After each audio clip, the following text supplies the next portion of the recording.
Hello and welcome to another episode of the 181 Rider Championship. We are here at Motegi, and this one should be pretty interesting as well. Obviously, last time in Buriram it was absolute chaos with all the straights, and there is a few straights here that could cause some absolute madness. So without further ado, we'll head into it. We've got to try and beat Jack Miller in this episode, really, because, well, he's been on a bit of a storm lately. Oh!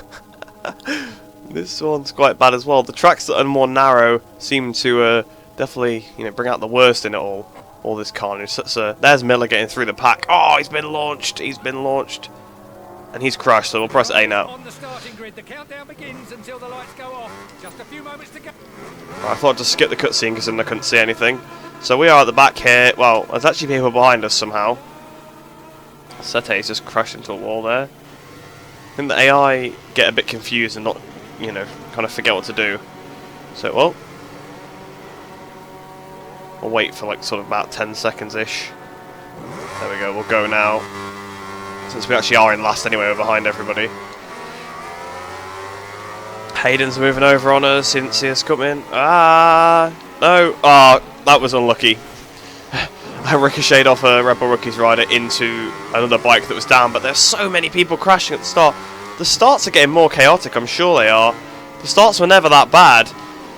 Most of the people would get through, and they'd just sort of ride off, but they're all being caught up now in these more... Oh, Rossi, no! Rossi's crashed and he's took us with him. Right, back on the bike we go then. Oh, someone just launched up in the air! Please don't cut in front of me. Yeah, I've gone on the grass just to make sure. There's Iagora, round the outside of Agora. So up to 119th place after the first few corners. We've got 6 laps here off Motegi. Pretty long track. But, yeah. We got very unlucky in Thailand being collected in accidents. And we've already been collected twice in accidents that I really couldn't avoid. There's a crash on the right-hand side there. More just, I think, MotoGP riders hitting people at the back. There's the glitch where some of them are stopped. That Rossi's overtook me. That's the one that knocked me off earlier. So... yeah, not too happy about that, but we're 108th position now.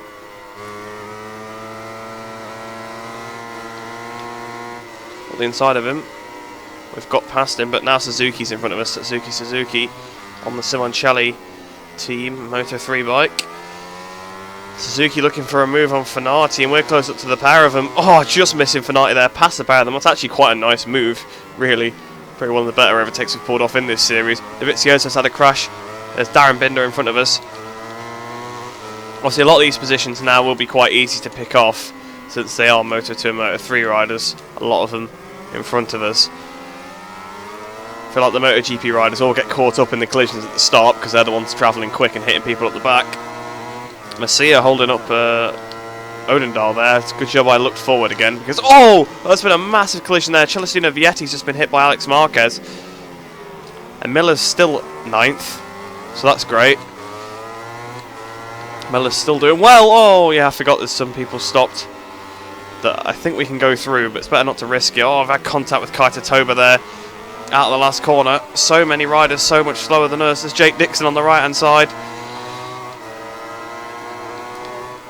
Someone stopped on the grid. So we go into turn 1. We're now to 84th position, so we've almost picked off 100 people already. And just over a lap. So at the inside of Balega, past Balega now. Nicky Hayden up next. To the left hand side of Hayden. Past Hayden we go. Xavi Vierge up ahead.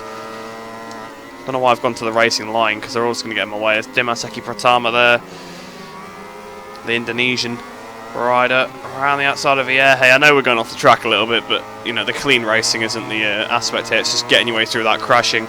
To the right hand side again, past so many of them. Oh wow! I just went through that Rossi. So you can't always be sure that you're going to go through them because Nagashima's just tried to overtake me and could have took me out there. I've been very angry if he did. Up ahead is Nakagami. We're actually gaining on Nakagami an awful lot for saying he's, basically, I know he's obviously on a slightly worse bike than us, but, shouldn't be that much slower. He is being held up a little bit by Crivier, though, in his defence. Crutchlow again, though, on the outside. Crutchlow's just been overtaken by Crivier. We've joined the long train. There's some collisions gone up ahead, though. I think this is where the riders are. Inside of Crivier. Oh, Crivier taking my nose. Crivier's just past Pedrosa as well. Crivier's on on a storm here, but I think this is where the Moto E and Red Bull Rookies riders are. There's a lot of collisions going on. I've slowed right up, and I have sort of been rewarded for that to a certain extent, although Crivier is still on his absolute charge, his mad one. Oh, Rossi, what have you done? Oh, I've been taken out by 2 Rossis so far in this episode. I'm not very happy about it. Well, Vermeulen's winning. In before Miller's second. Oh, look at how many are down here. Damn. So it's a 59th place now, but there was that track was literally full before I got there. Shannon Choose had contact. There's still people crashing around this section of the track, I think. Yeah, Jake Dixon's down. I've turned in too early for this corner. I haven't picked up a penalty though somehow. So now it's a 58th place. We're about to start the 3rd lap of the race, and there's still plenty of people that should be easy to overtake in front. Siren and Nakano having a battle. Will Nakano? Yeah, Nakano was actually near Crivier, wasn't he? So I don't know if Crivier actually got through all that, because obviously we got took out by the 500 Valentino Rossi that just you know, just swerved across the track for no reason. That's probably the hardest ones to avoid, those, because you don't know how aggressively they're going to come across the track, and they just appear randomly as well. Whereas obviously you can see, if you're going to hit somebody up the back, you can see for a while that they're about to hit someone, or you know that they're there. But when they just spawn off and then start to come across you, and you've already planned your movement, it's a little difficult to avoid them. But oh well. Me and Bezecchi sort of just pushing into that corner. There's one of the Wayne Rainies. Going to power down past Bezecchi now. Makar Yurchenko's had a crash. I'm guessing this one will probably be a clean lap. So this will be a lap where you want to really try and gain a lot of positions, because we caught them at the end of the previous lap. So we're probably not going to catch. Well, we're not going to catch them on this lap, I would say. So.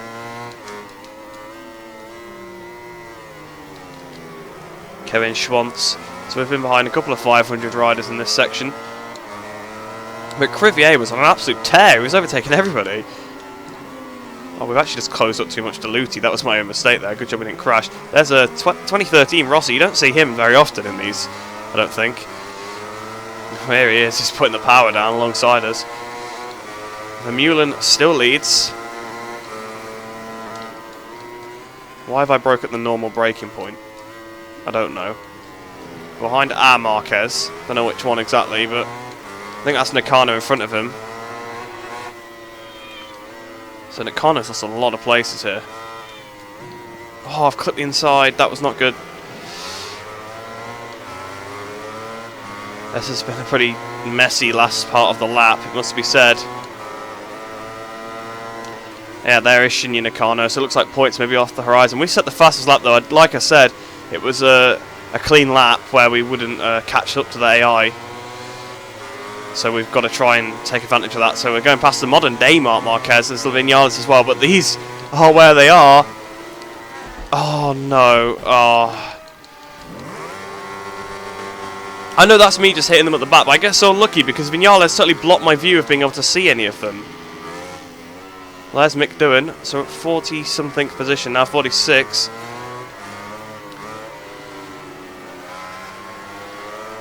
.45th now.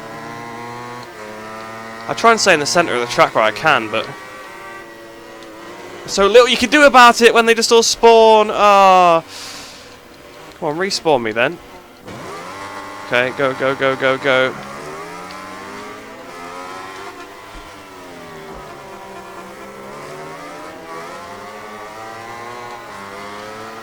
We've actually managed to end up around the same position. Doohan's just hit Savadori. Yeah, we're actually behind the same people we were before. Vinales and Marquez.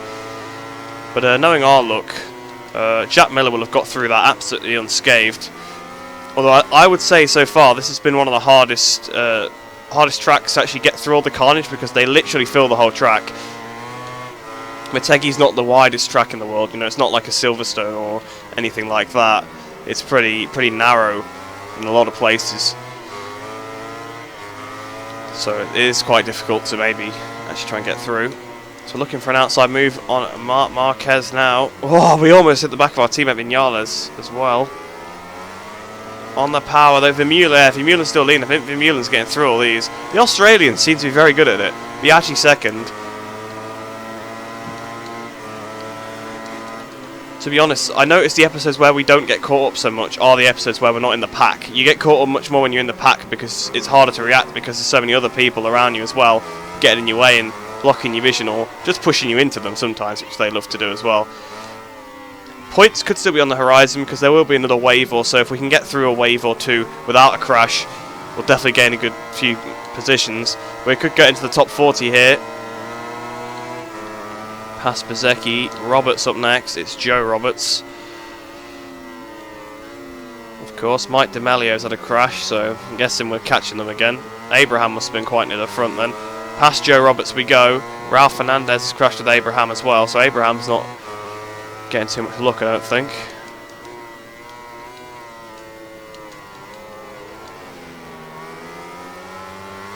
Yeah, I think they'd have still been given Abraham's number because he was the last rider with the number to crash, rather than usually, like if they're the first one to pop up, then maybe they've just crashed with them. But there's Hafi Siren up ahead. Inside a Mir. That was an easy move. It's weird how sometimes the easiest moves actually come from the riders in the MotoGP class. Maybe it's because the rider's skill is obviously quite low of some of them. Like Siren obviously at the back, so his skill stat is very low. We've gone up the inside of Rossi now. Biaggi has actually crashed because I saw him go down, and he probably did crash with Pedro Acosta. So that means the leaders have caught them. I still haven't seen... Oh, my teammate Rossi's gone down. You have no idea what positions these guys are in when they're crashing, because they crash all around the track at different times. Miller's ahead of us, though. Miller in 33rd place, I've just seen. Oh, and this is a crucial time to catch up to Miller. Are you joking me? Okay, I don't know how I've stayed on, but when I saw Kenny Jr.'s bike just being thrown towards me, I was done. I've got to watch out what's going on, not watch what Miller's doing. Miller's been took out, though. I thought his bike was going to get me. Then the track is filled. The track is filled with people down here. What is this? Oh, who was that? I think that was Shane Byrne rejoining the track. Biaggi now leads, apparently. So perhaps it was a different Biaggi that crashed. Morbidelli second. There's still people there. We've got to keep our wits about us. Polo Spagro, there's Lorenzo as well. There's Moto E riders cutting the corners.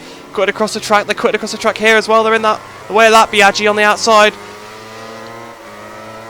Oh, Loris, you've got to watch out, mate. So up to 17th place now. So I did say if there was another wave we could get through, points were on the horizon.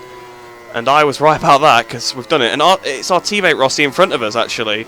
I'm with Iannone. So in this race, it seems like the modern day MotoGP riders are definitely coming to the front. It is the last lap, of course. We've got to try and get past these two, because we caught them at the end of the lap. So we won't be catching anybody else. So these are for legit positions now. And we've got to... I've got to get the elbows out. I've got to be willing to make the moves. My tyres are a good temperature, to be honest, to be pushing at. Obviously, I disabled the tyre wear quite a while ago in the series, so it was just another thing to have to worry about. Around the outside, we're looking at Valentino Rossi here. Got to watch out we don't do something stupid and crash with him. Past him we go there. Iannone up next, and it seems like there's a pack of three maybe ahead I could have a go at catching. We'll try and get around the outside of Iannone. Past Iannone we go. Stagio Cato up ahead. He could be quite easy pickings. And there's Zarco ahead of him. There's a big long train. Probably up to the leaders, really. Another lap and we'd be absolutely golden here. Oh, Iannone's almost took us out. He's just gone for a dive. He's missed us, though, fortunately. But he's almost had us there. I'm charging up to the back of the riders in front now. Rossi's being held up by Iagora, I think.